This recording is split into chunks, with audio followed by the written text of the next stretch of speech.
Bismillahirrahmanirrahim. Alhamdulillah wassalatu wassalamu ala Rasulillah.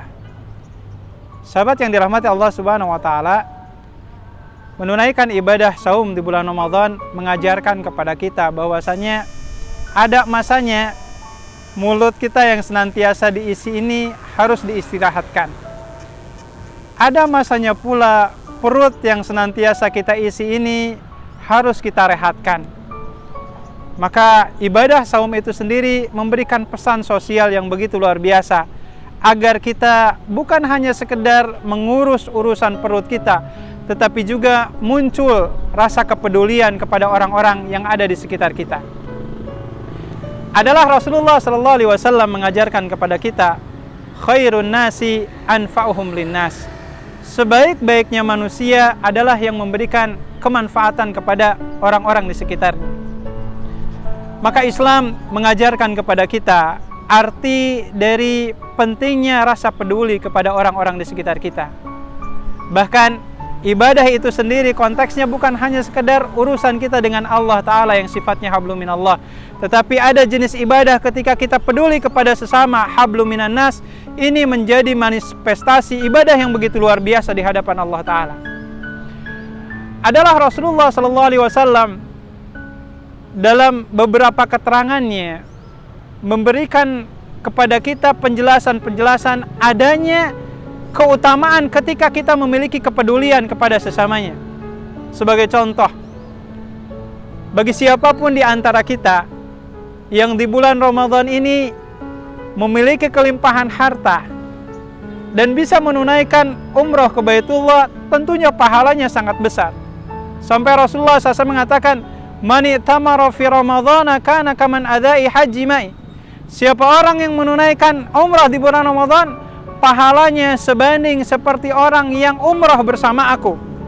Mohon maaf, sama seperti orang yang menunaikan haji bersama aku.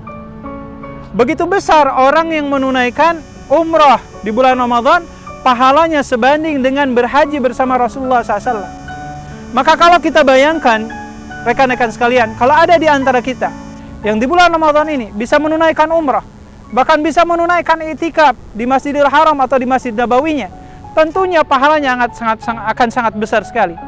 Tapi tahukah, ada satu amalan yang amalan ini boleh jadi bahkan jauh lebih baik daripada umrah ke Baitullah, daripada itikaf di Masjidil Haram atau di Masjid Nabawi. Amalan apa yang dimaksud?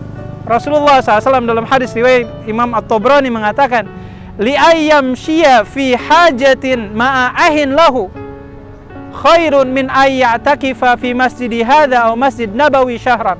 Kata Rasulullah, siapa orang yang keluar dari rumahnya dengan punya niatan ingin meringankan beban saudaranya, memberikan kemanfaatan kepada orang-orang di sekitarnya, maka kata Rasulullah, amalan tersebut jauh lebih baik daripada itikaf selama 1 bulan di Masjid Nabawi. Maka hari ini momentum besar sebenarnya bagi kita.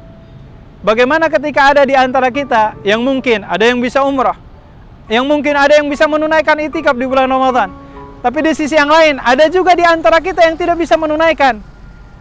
Hanya saja ada satu ibadah, satu amalan, yang amalan ini ternyata jauh lebih baik dibandingkan amalan-amalan yang disebutkan tadi, tanpa menganggap kecil atau menganggap remeh yang namanya umrah di bulan Ramadan. Amalan yang saya maksud adalah memberikan kemanfaatan atau meringankan beban saudara kita. Maka ketika kita diajarkan untuk menahan rasa lapar dan haus di bulan Ramadan, muncul rasa empati kepada orang-orang di sekitar kita. Ada hasrat bagi kita untuk bisa sedikit memberikan bingkisan berupa makanan atau minuman bagi saudara-saudara kita yang saat ini mungkin akan berbuka tetapi tidak memiliki apapun. Dalam salah satu kesempatan, ada seorang syekh dari Saudi, ketika beliau sedang menyampaikan ceramahnya di salah satu channel stasiun televisi, tiba-tiba ada seorang penonton yang menelepon.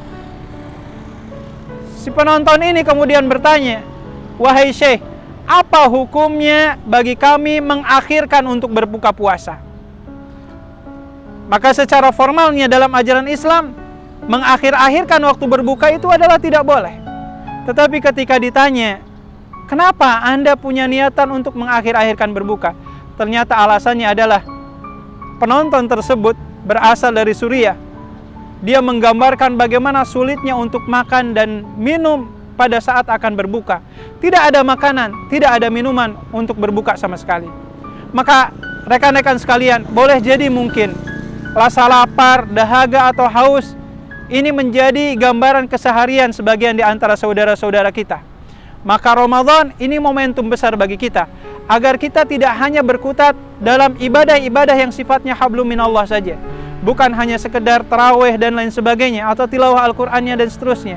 Maka mari kita sisihkan sedikit dari kemampuan kita untuk menyiapkan menu berbuka bagi saudara-saudara kita yang memang dalam kondisi kesulitan.